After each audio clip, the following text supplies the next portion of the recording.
Everybody's is interested here in this issue, and I'll just try to lay out what a way of approaching this charrette idea, or brainstorming, I prefer to call it, and it sounds like more fun that way. And it would be, we'll start off with some brief presentations, maybe just a couple of minutes from various people in the audience who have had experience with this type of thing before or have special interest in perhaps occupying the building, and so there's a number of us there that fit that description. And then we'll break into small groups and maybe organize these chairs or just go in among the chairs, and maybe it would be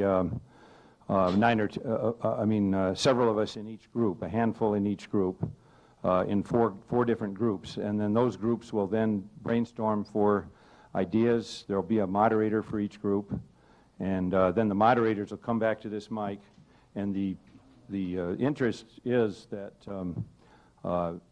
this is where we present from. This is where the best, this is all will be on MCAT, and so we're trying to kind of talk to the mic. This is the mic for them, and their camera is here.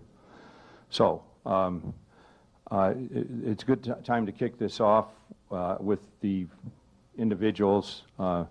Jerry Behrens is here and has agreed to spearhead this evening to some extent. Some of the other speakers, and I don't want to leave anybody out, but Stan Cohen has a lot of experience with historic and with getting things going. For instance, the Air Museum from scratch. I mean, whoever thought we'd have an air museum, and we do, thanks to Stan's and his group's efforts. And Ann Rubin has been a real leadership individual on this and has the feeling for the children. This is basically a children's building. There are others. Everybody in this room wouldn't be here if they weren't very interested, and I don't mean to leave anybody out. We're having more meetings. Next time will be your chance. We have, you'll have to help me, James Laskin, who is a doctorate level in physical therapy at the university, and our building is a natural for working with people that have various musculoskeletal problems. I've become very aware of that since my wife came down with severe osteoporosis and is working on her second fracture as we speak. Are there other people that have special expertise? One of them is right here, and that's Tim Bernard. He's a builder, so we'll be calling on him, and then we'll launch with just after some introductory remarks from those people. We'll launch into the possibilities here. We have an expert, high-grade teacher in Maureen Edwards. The possibility, and Suzette Dussault, the possibility here for after-school programs is big. Been talking to Rosie Buzzes a little, so for the flagship, flagship would be interested here. So with that, and I'm sorry.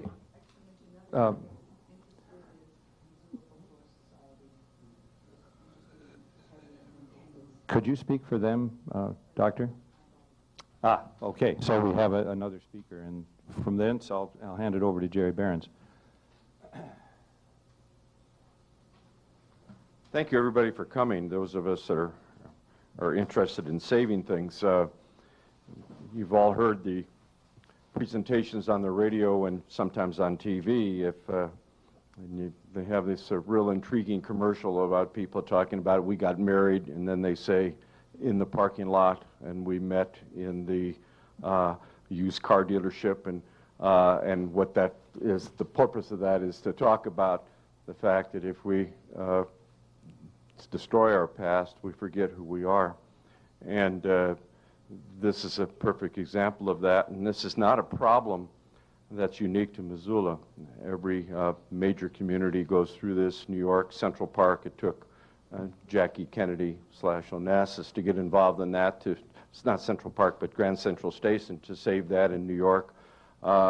Everywhere you go, you find the natural trend is to tear down old things and to rebuild them.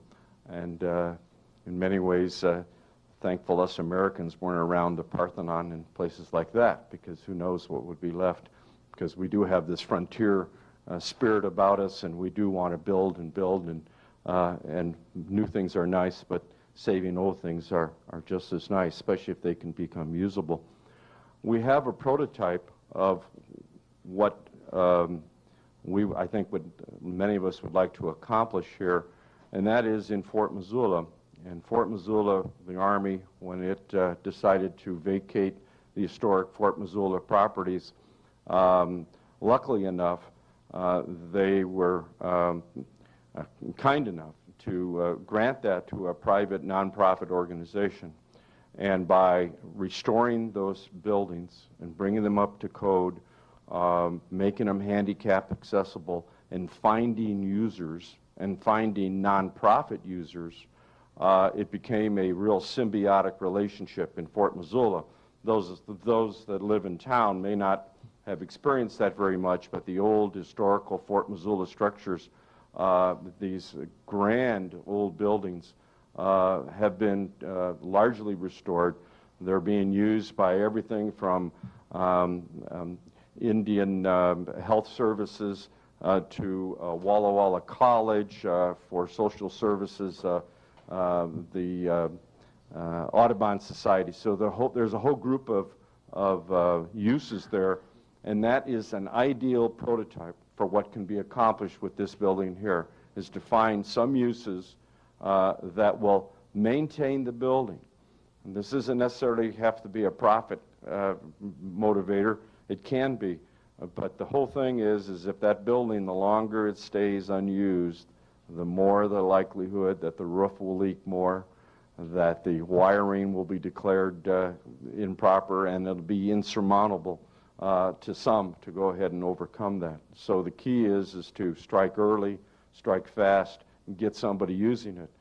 It may not even be the ultimate end user, but at least getting somebody to use it and start making repairs and keeping it, because just by using it, you fix things. And if you're not around there, that roof can collapse. And I'm not trying to be an alarmist, but the roof could collapse, and it'd be a while before someone would even know it. So that's my comments to start with. I think Stan Cohen wants to say something.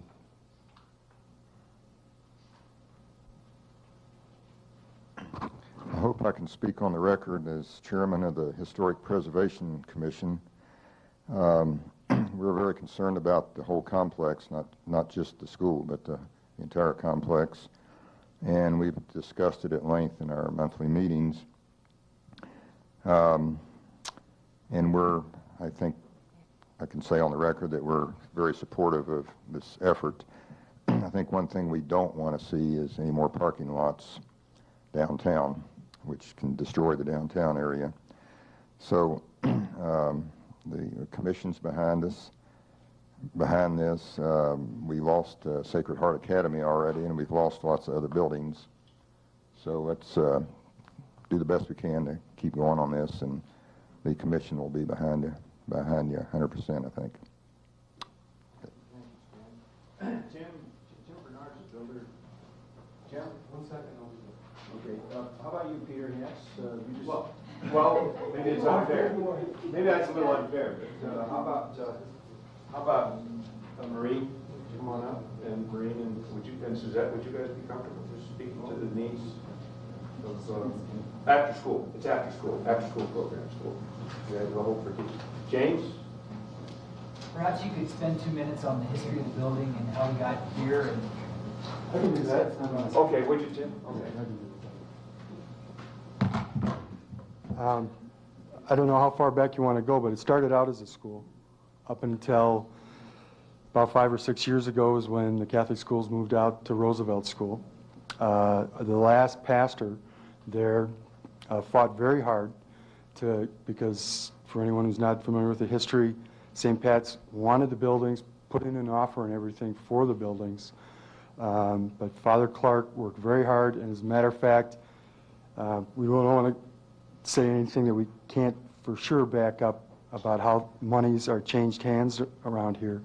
But one of the old history is something to think about is that we used to own the property right across from the church. It's a parking lot. That's one of the things they say we need. And my understanding is that we actually put a bunch of money into that to buy some of the old houses and stuff. No one on the parish council and the finance committee wanted to get rid of it. Magically overnight, it was given to St. Pat's for $1. So things happen here. And Father Clark fought so hard for that building that the bishop actually sent him a letter that Father Clark framed, where he said that you'll never preach in any church in my diocese again. So he was all for it. I am not sure. We got a new pastor about 2 years ago. My guess is what happened is one of the primary players behind trying to purchase and tear down the buildings 5 years ago was Larry White. He probably befriended Father and gave him some ideas on where to go. Maybe coming from Seattle, they're flush with a lot of money out there, and tearing down stuff and building new stuff is something that they do. Now as we get into a little closer here, about 2 years ago then when Father came, they started a building committee, and from the very beginning their primary focus was to get up a plan to tear the buildings down. I eventually got on that committee about 1.5 years ago, and about 6 months prior to that, from the very beginning, Tom's wife was on it, and also a friend of mine who's a builder in town and a major remodeler, Greg McHugh from McHugh Construction. He sat on there, and he used to tell me, Tim, that's all they want to do. They just come in and they just talk about tearing it down. And so then I sat in and started to, since I've been in the business, I've rehabbed buildings before. In town, if anyone knows about the skating rink that was built out on the fairgrounds, I was a ramrod behind that project. So I've done big projects. I've done commercial buildings before. And so things started to change on that committee because I know how to lay out things and try to make it simple so people can see and begin to look at the two different things. And just one quick thing, when I met Peter to see if he knew what he was doing, I asked him, I said, all you have to do is walk around the building and then it's show me the numbers. And when you're looking at an old building like this, what you look for is cracks in the bricks, because it's 80 years old. If there's no cracks in the bricks now, it's got a very solid foundation. It's a very well-built building. And for about the cost of demolition, actually a little less, we can fix the building up so that it's usable, because we do have to put a new roof on it. That's not a whole new roof. Jerry it's not going to collapse. All it is just old. It's like putting on new shingles. That's what it needs. It needs a new layer of tar put on there, and then a few new windows in the second story in the back. One of the proposals that I've put together, because building overwhelms a lot of people, and the financing, all of that. So it's just a quick way to show people how we could finance a rehab and finance projects in there. One of the people we talked to was Peter over here, and he's expressed some interest if we could work a deal out about renting the second floor in the building, and we'd get between $40,000 and $50,000 in rent from that, and that would just be, that's a triple net rent, which means it's just cash above and beyond insurance and utilities, and there's no taxes, but there would be some type of a maintenance fee or something put in there. So we'd have $40,000 to $50,000 in positive cash flow just from the second floor. Then we'd have the whole auditorium, the whole gym, and probably about 6,000 square feet on the main floor, with, I'm saying there's probably 500 to 1,000 taken up in this commercial kitchen that's down there. So this is all ready to go, just as it is, with just a simple thing, one guy coming in, it's sort of like doing a mall. You have an anchor store, and so we'd look at that as the second floor, boom, Peter would handle putting in he'd fix it up to whatever level he wanted. I mean, it's usable now. St. Pat's used the building up until about a year ago. And this is not some fly-by-night place that's, into the slums. So it's not in that bad a shape. It can use a paint job. It can use a few new windows. We could put in a sprinkler system, and if you wanted to put kids back up on the second floor, that's probably what we'd have to do. But as is, I walked through the building with the fire marshal, and he said we can go in tomorrow and use it. So it's ready to go as is. And as far as things that are happening within the church, I don't want to say everything that's gone on, but the bottom line is they do have a blueprint already for another building, and that's reality. I've seen the blueprint. I've passed around this little thing. That's how I came up with this 8,750 square feet, because that's from the architects. They came up with their proposals is roughly about $1 million, and then you have another 250, so it's about 1.2 million by the time you tear down the other building and put in a parking lot and rebuild this thing. And that's real money, and it's like I point out here, and I tried to point out to the council, if you take $1 million, okay, let's say we have $1 million and we have this property over here, okay, if we destroy the building, put in a parking lot and build this new thing, okay, it's going to be worth less than what we got, because the parking lot is just a damn parking lot. If we take that $1 million, and it'll cost a lot less than that, because there's a lot of ways to build things. I mean, there's no upper end to what you can spend. I mean, you'll hear all sorts of ideas, and it's like I tell people, the only limit to what you can spend is what's in your wallet. Because that's what I tell people when I go in to build for them. It's not how nice I can build it, it's how much money you want to spend. That's the reality of it. And one thing some people say is that I'm trying to make money on this deal. I'm going to charge as much as I charged for the skating rink, and that was $0. I'm not here to make any money. I'm just here to offer my expertise, my plans, and to be a worker. And that's what I'm here to do, and to try to educate people, because I think if we work together, we have a chance here to do something really good for our community. Especially on the north side, there's a lot of people that can use help. And we deal with kids. Another thing I'd like to tell people is I've never heard anyone say that they're against kids. I've met very few people that really do anything for them. Very few people really do anything. And thanks. Thanks a lot, Tim. We have Dr. Vicki Watson here to speak for the Folklore Society, and they have been very, very intrinsic in our work on this for some time. Well, I brought with me a long letter that I'm not going to read that was written by the president of the Folklore Society. I think he wrote it a year ago, just about this time a year ago. And I mainly just wanted to talk about another possible use for the building, and I don't think these uses are mutually exclusive. For the most part, a lot of our buildings sit around a lot of the day without much going on in them, and we really ought to try to get as much out of buildings as we can. We should have things that go on in there during the day, and things that go on in there in the evening, and things that go on the weekends. We should get a lot more use out of our buildings. But I wanted to start out by pointing out that sociologists have been pointing out a very sad phenomenon happening to American society, and that is they see a real decline in participation in community activities and in democratic decision-making. They've even come up with a term for a phenomenon called cocooning, in which people spend more and more time in their own home.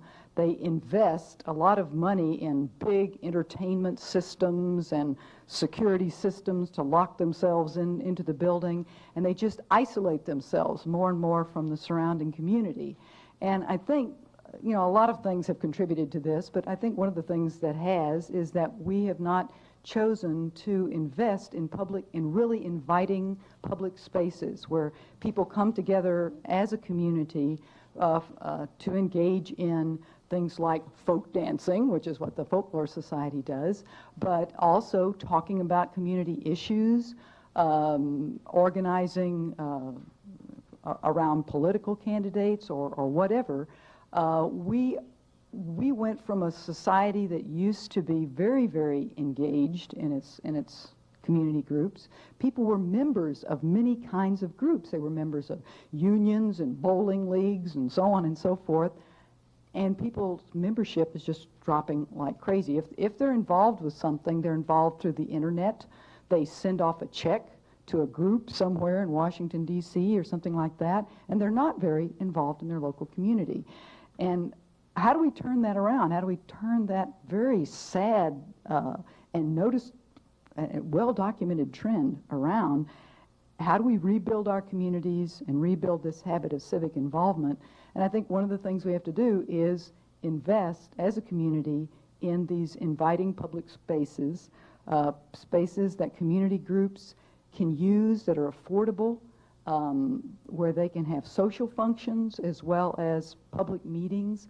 Because frankly, you don't turn people around and get them immediately involved in coming to boring public meetings and things like that. You get them involved first with more fun social activities that get them to know their neighbors, and they're not sitting holed up in their home feeling threatened by people they don't know. So we need to have affordable places that community groups can use, in a beautiful historical building like this that has a variety of different sized usable space. It has like a big auditorium and a big wooden floor that can also be a dance floor, that has small meeting rooms, that has a kitchen, that has all these kinds of things. Ideal for a community center. And towns the size of Missoula don't just need one community center. They need several community centers in different neighborhoods. And it's nice to have one big one that everybody can use for certain kinds of functions, but it's nice to have some smaller neighborhood-oriented ones as well. So that is what many of the people in the Missoula Folklore Society are very involved in, trying to bring about a community center in Missoula. Their ideal is a big one for the whole town that's in McCormick Park. They're also interested in encouraging as many smaller neighborhood community centers as possible, and also these obviously would also serve as fallback positions. If we don't get our big community center in McCormick Park in another decade or something, we still want to have smaller ones around the city that everybody can use. It seems to me this church is one that really lends itself to that. And the big long letter that Robert Logan of the Missoula Folklore Society wrote was how the Folklore Society would use it, and the amount of money it would be able to pay towards the upkeep of the building through the uses it made of it for dances and concerts and things of that sort. So just wanted to throw that out. So Vicki, what are they proposing, that they use the auditorium? Can you answer the questions at the mic and repeat them so that The use the Folklore Society would make, and many other groups I think would have similar interests for that, would be the dance floor that's there would be used for contra dances and square dances and, well, I assume other kinds of dances that other groups might like to put on. And the auditorium could be used for concerts, putting on concerts. And those bring in money. They hopefully usually make money. James Langford is, you introduce yourself. Okay, that's all right. Hi there, and thanks for inviting me, Tom. This is something maybe a little bit different. My name is James Lask. I'm a professor of physical therapy at the University of Montana. And my background and what I've been doing since I've been here the last 6 years is running a program called New Directions, which some of you may or may not know. It's a fitness and wellness program for people with physical disabilities and chronic illness. It has started off actually when I first came, and actually the reason I came to Missoula, not just to teach physical therapy, but my background is in exercise and health promotion for people with disabilities, was that there was a program that was just being started through the Rural Institute and is actually in the Broadway building. And so when I first came, I had a little fitness center in the Broadway building, and what actually forced us to move from there, and it was a research demonstration grant at the time, was that the Broadway building was being torn down, and it turned out to be very beneficial to us. We got to use our grant money to lease a building on Stevens, and we got to buy about $55,000 worth of equipment and do our research the last 5 years. That grant just ran out this summer, so again, very nervous. We have 90 to 110 regular exercising clients, which I'll describe to you in a moment. We have physical therapy, occupational therapy. We have a health promotion course or class that we run that was developed in Missoula, unique to Missoula, that's being used across the country now. In trying to help people with physical disabilities and chronic illness have a better life, better quality of life, deal with pain, fatigue, issues like that. So when this summer, what had to happen was we got to go somewhere. It's either end it or move. And so what we did is actually moved into my lab on campus. So it's very lucky. The Skaggs building is beautiful. Dean Forbes has been very supportive, and so has my department. So now my research world is also my service world. So we still have about 80 or so regular exercising clients every month for about 500 to 600 visits per month. So we have about a 1,100 square foot fitness facility. We have 2 part-time physical therapists, part-time occupational therapists, and we're continuing to run our Living Well program and such. My job, of course, is to keep all these people paid and to keep the clients happy. And so that's based on grants. And one of the downsides for those of you who have been involved with programs that are involved with grants is the people who work for you and the people that are supported by it or benefit by it never know from year to year is it going to continue. And that's hard for me too because it's my research. I need these individuals and people to help me do what I do. So we've tried to develop a model where the program itself is self-sustaining by what we bill for physical therapy. And the majority of our clients either on Medicaid, Medicare, or no insurance, so that's a little bit hard, plus a gym fee. So we charge about $30 a month on a sliding scale to $6 a month. The majority of our clients pay about $6 to $10 a month for a supervised exercise program in equipment that's as good or better than anything else in town. If you'd come check out the program, you'd be pretty impressed with the equipment that we have. So we're always kind of right on the edge of whether I can continue this program or not without depending on research funds. One of our goals moving to campus, and one of the things we said to our clients, because there's a lot of concern, I grew up with parents who are professors. I've never been intimidated by university, but there is sort of this potentially a wall around campus. People are a little bit nervous about going there. Parking is not great, although we're lucky to lease 8 spots. Getting people on Medicab or the bus, there's a bit of a walk from where they get dropped off, not right at the door. And also many of the clients, although they're happy to be not at the hospital, they really prefer a program that is not medically related. It's not like going to the doctor or whatever, no offense to the physicians here, but clients, they go to the doctor, the hospital enough. They would like to exercise in this very social group. It's for many of our clients, it's the only time per week that they get out of the house. That's it, period. It's a very important activity, and they don't come for the exercise. That's kind of a side benefit. The loss of weight, the decreased pain, all those positive benefits towards secondary conditions are secondary. In fact, what they come for is the socialization, to visit. And we have people through the lifespan from 18 to in their 90s. And so one of our goals that we promised our clients is that the move to campus would be temporary. Great for me. 2 days a week, for however much time I spend there, I just go downstairs. It's a pleasure. My students, the physical therapy students, the exercise science students, the social work students, the pharmacy students, we're giving them jobs. They can do it right there, and it's wonderful. But for the clients, they want to be back out in the community. And so when Tom came to visit me, it seemed like, again, an obvious place where we might be able to, maybe, not tomorrow, maybe in a year, whenever it is, but it may be something to work towards moving in the future and getting back out into the community where we would prefer to be. And well, that's kind of a brief thing about the program. I should have brought brochures, and I didn't. Yes?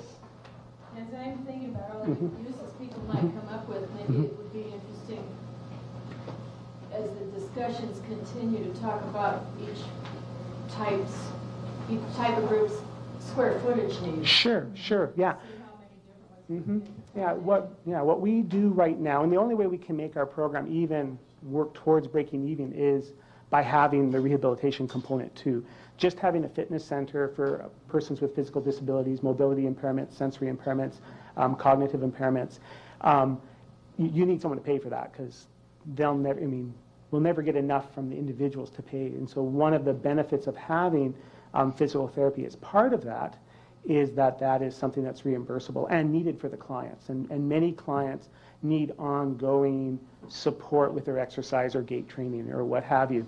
So right now, our kind of the things that we've thought about is our fitness area. Doesn't have to be separate or different, but the way that we operate now, it's about 1,200 square feet is the actual fitness. You need space between equipment for wheelchairs. You need space for the treadmills and such. One thing in the back of my mind was in a gym, what a great place to walk. walking on a treadmill is great, but it isn't normal gait. And so having hallways or having space for people to actually do walking would be very beneficial, and not being run over at the mall, or, it'd be a little more supported. Then our physical therapy area, it really depends, like, I think, was it Tim, I'm sorry. It's what you got to spend. I mean, we can make as beautiful, wonderful physical therapy area as possible, but it's pretty open. And the area that we have, we actually use the clinic that we have in our department already, and that's actually about 1,000 square feet, 1,200 square feet as well. But again, you do many, many activities. And we've talked about, we work with Bridges, trying to work with their clients once they're finished, and we do nutrition programs. It would be wonderful to do, to have an apartment or something set up like that where you could work with clients who are trying to get out of institutionalized care back into their homes. And again, other programs do that, but we could carry that over. So depending on the different programs that we could do. We also have the need, our Living Well program is a 8-week program, once a week for 2 hours is the model that we use. So we need like a small classroom. Usually our groups are no more than 10 people, but it could be 10 people who have a hab aide or have some type of attendant or somebody signing for them. They could have large electric wheelchairs, so it can't be a little tiny room. It needs to be a room that would hold maybe really 10 or 20 or 30 people, but could actually manage nicely 10 people. So we could sort of make do in many different ways. But this type of program, it would be a use of the facility that would be a wonderful public service. It would, my dream or hope would be that it would be a university program, a program that's happening beyond the university the way it is now. So it would be a cooperative agreement in some way, shape, or form. But unless I get, when I get big research grants, it'd be great. It brings in money, but I don't see it like some of the retail things or other things that actually bring in large amounts of money to support a building. That's one of the reasons we had to move to campus is I don't have to pay a lease. The cleaning gets done. I mean, that's part of my lab. So I don't, so different than some of the other groups, I don't see us contributing cash. I see us contributing to the community as a service and providing a service. Yeah, James, Yeah. thank you. James represents, and let me speak to that just a little bit. James was kind enough to come. He's a doctorate level in physical therapy, and he does represent an entire, he's just the tip of the iceberg as far as interest from the university area. Of course, Dr. Vicki Watson, chemistry professor at the university, and basically one of the reasons we have fish still in our river out here is Vicki's work in water. But the university interest in doing student practicums and benefiting this neighborhood is huge. And especially James with his health orientation is big because, to my surprise, when I got a very positive response from Dr. Paul Rowland, the Dean of Education of the School of Education, he said health comes in, health education, and some of this has to do with granting areas. So to bring this thing and make it a reality, there is some grantsmanship involved, and the university, of course, public-private partnering will be a huge thing. I think we've covered a great deal of the range of possibilities here tonight. There are more, and we'll probably get to those in the small groups. But we do have I would say, a capstone speaker here for this end of this. He's looking out the door when I speak. When I look his way, he's looking for who the other guy is. But he's also very funny. But he is Peter Hantz. He's the head of our housing authority here in town. He's shuffling around about $6 million these days. I give or take a few. And I hope that, and Peter, would you put a kind of, this is the end of the formal presentation aspect, and we will break into small groups then, probably 4 small groups for brainstorming. Thank you, Peter.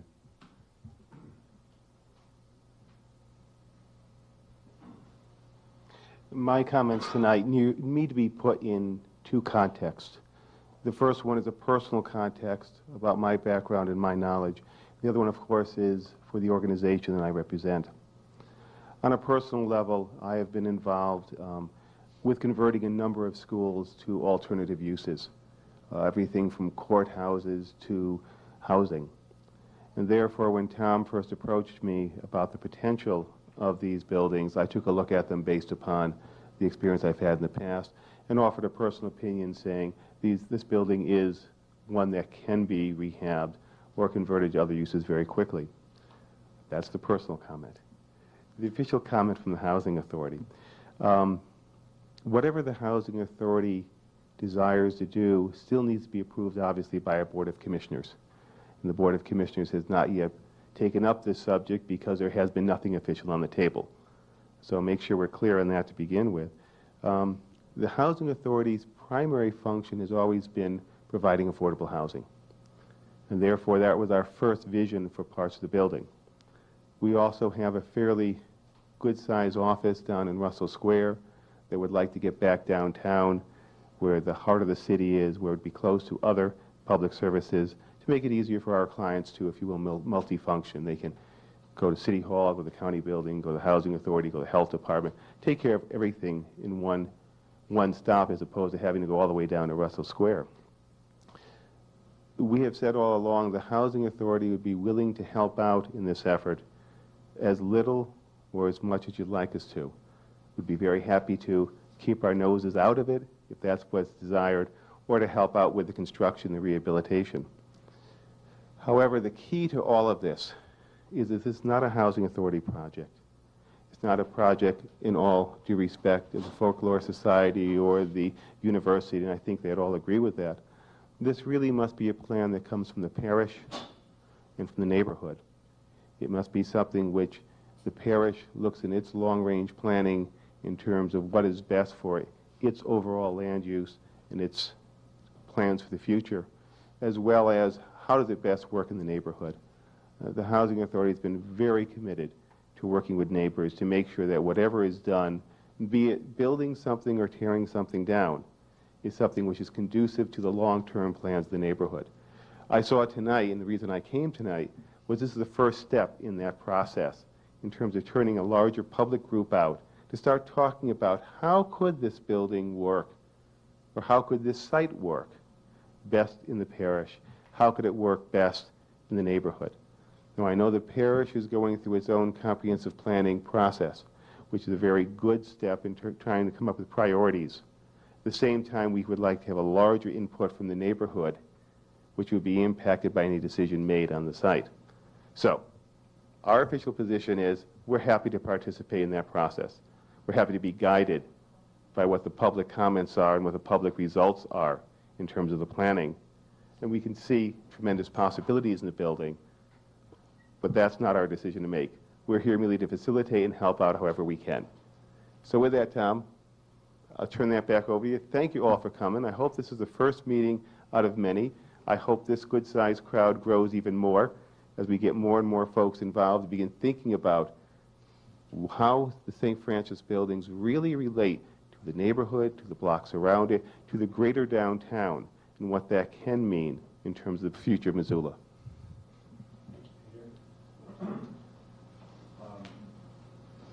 We'll be, at this point, it looks like we could form 4 fairly nice groups to actually consider these issues and to come up with the possible ideas. Excuse me, sir, is there something that... Well, I was a little late getting in here, but I should like to throw out an idea. Would you introduce, possibly, come on up and speak. Sure. Jim Cordial is my name, and I've developed affordable housing for seniors over the last 26 years, been retired for 4. And I read the article, and I've been inside the school building, and I'd like to throw out a few thoughts for you. It was about 6 years ago. My son and I were developing affordable housing for seniors in California. After putting, I put about almost 50 projects together in Montana. through the Rural Development or Farmers Home Administration. So then we moved to California, and some of the first information that I read when we were in Marina del Rey, that's in that Los Angeles area. USC conducted a survey for the federal government on senior housing. And the results of their study was that they predicted that, that in 40 years, and that was 6-7 years ago, so there's about still a 30-year window there. They predicted that the senior citizens, is that too loud? Maybe I'm too close to it. But they predicted that by 40 years, or say 2030 now, that 2/3 of our population will be senior citizens.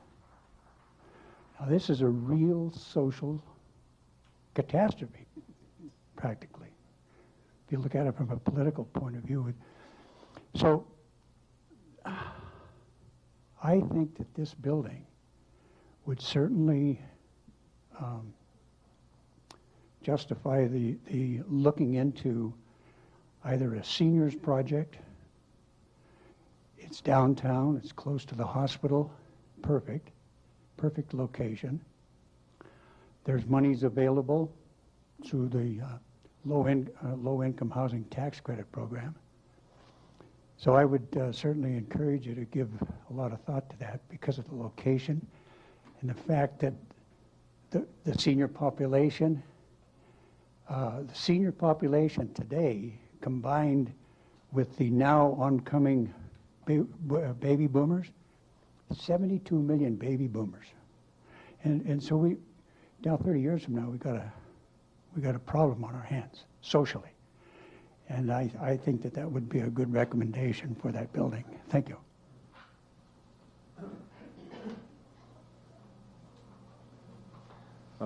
Thank you very much, sir, and those are Mr. Cordial, and those remarks I could perhaps be elaborated as we go on into the next phase, which will be, as I say, dividing into, and I think probably 4 or 5 groups. What do you think, Jerry? Pete? Not that big, actually. We could probably do it in 2 groups, I think. It might be just as easy. To stay with 2 groups? 2 groups, yeah. Just break them up And okay. we just, what we'll need. Go ahead. Yeah, go ahead. Need someone to volunteer to, can we have the charts put up? Is there a second chart like that we can put up?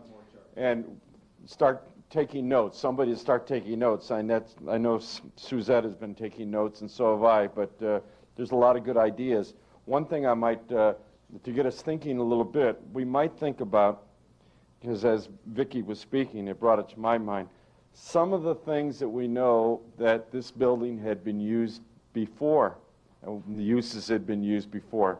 I'll throw out one. I know the Bash was there. I used to go there to the Bash on a regular, every year it was the Bash, and that was a fundraising activity for the church. But there were other activities in these buildings, this building, that wasn't just the church activities. And so if we could, while we're in our groups, make a list of those things, of what it had been used for before, and it'll give us an idea of what it can be used for in the future. Because there is a lot of unique space here. There's a full-fledged kitchen here, which would serve well for senior housing. And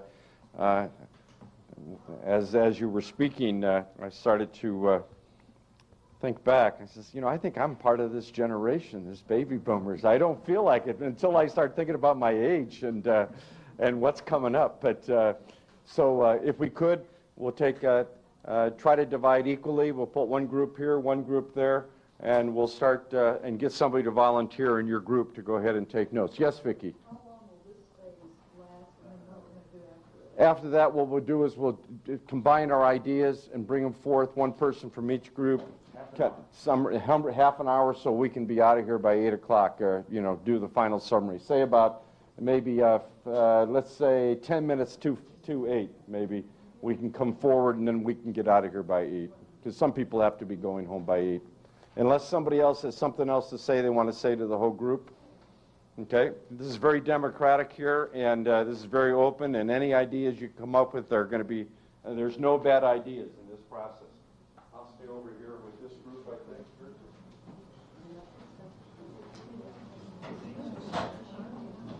Let's get half on each side of the room, I guess. How do we arrange for People just walk back and forth, they do what they want to do. Okay.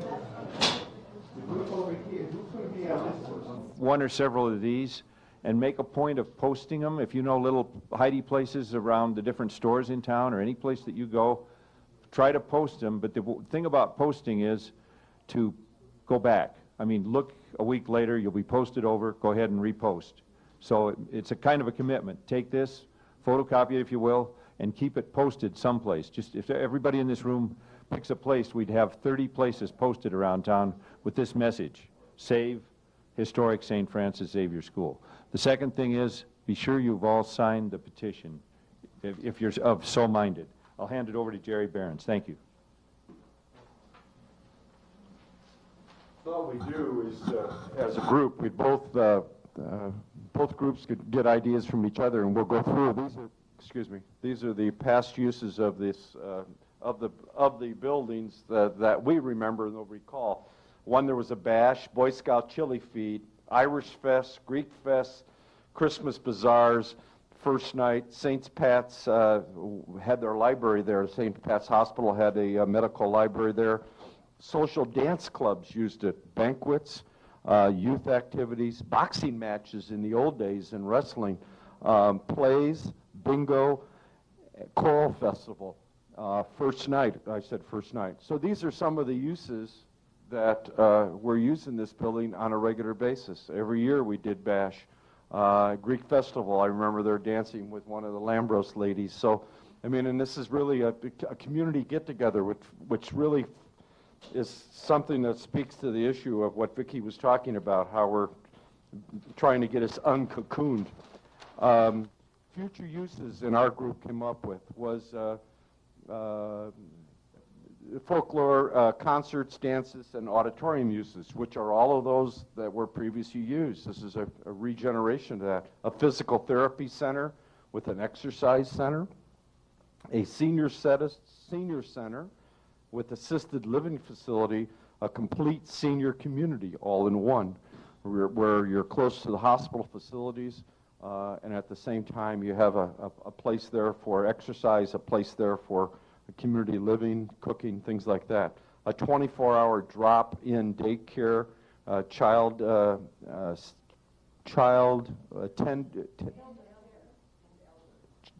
elder, and a sick child.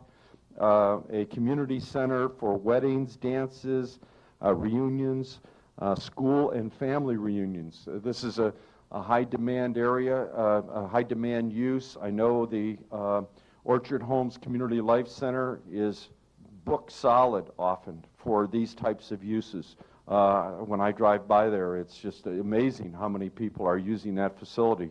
And it is a pain thing, and it's weddings is another good use.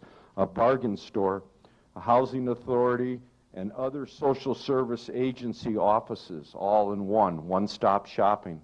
It's kind of like what they talk about when you're trying to make movies for those who've been in Hollywood, is to be able to go into one office in a city and say, okay, get all your permits in one-stop location to get your movies made. A convention center and an after-school program center. Thank you. I'll try not to repeat those that have already been said. Maybe it's good to repeat. Fair enough. The first items we put down were ones we actually had heard during the open session prior to the small groups. The elderly housing, which Jim brought up, is something which the Housing Authority obviously does as well, with not only low-income tax credits, but also Section 202 grants. Offices in general, the Folklore Society event, physical therapy, community kitchen and cooking co-op business is something which the North Missoula Community Development Corporation has been trying to promote, which is using the facility there for people who want to start their own businesses but cannot afford a commercial kitchen. be able to start their business and actually use this for economic development activities as opposed to just social activities. Nonprofit meeting rooms with food at low cost. As you can see, this was amended a few times during the discussion. Nonprofit offices, a children's museum. And I think that many people have seen larger children's museums in other communities, and what a draw that is into the community and frankly into the downtown, which would then generate other activities around it. The CASA, which is part of the offices, a wheelchair basketball program. What is CASA? CASA, I believe, is...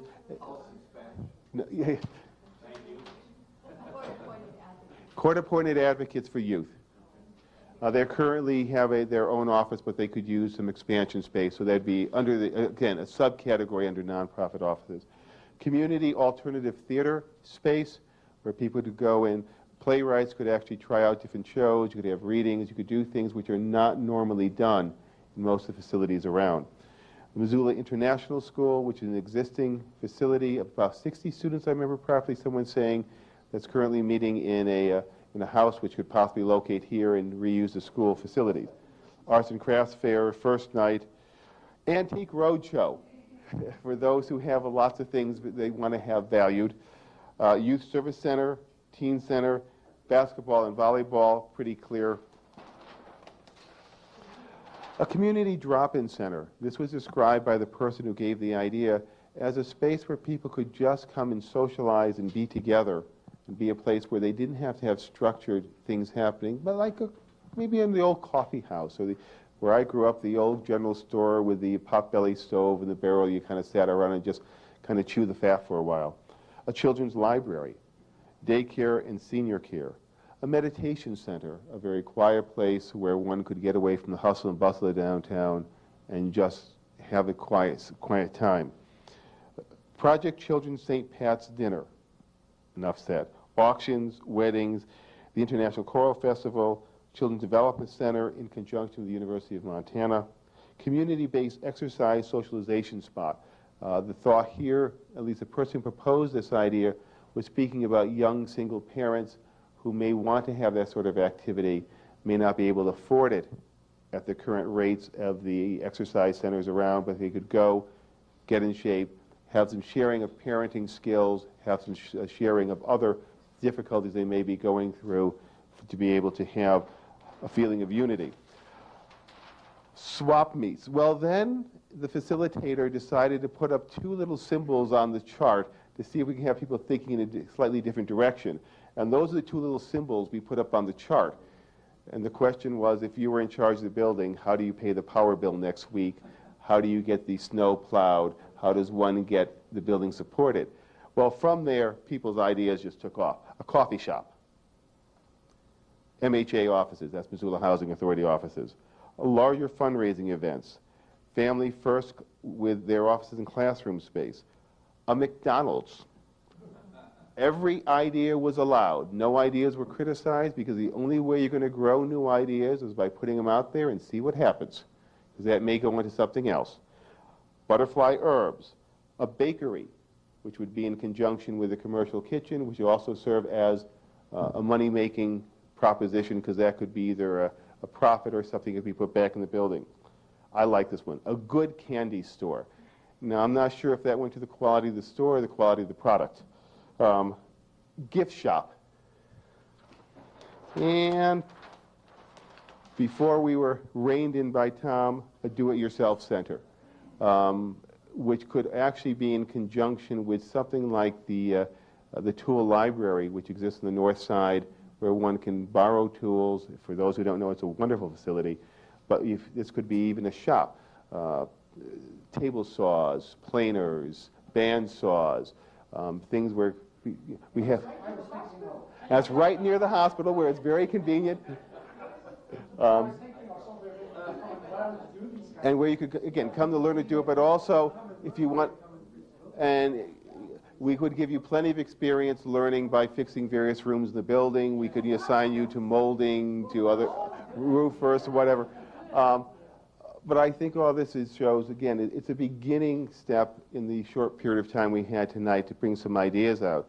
This is not these lists do not mean to be an end-all. It's, again, the starting of a process. One needs to take a look at these and say, well, gee, if they said a gift shop, couldn't it also be something else? And over the next few weeks, I guess, until the next meeting, begin thinking about these more and see if we can get other people to come forth with their ideas and start doing it. Yes, Jim? With the mention of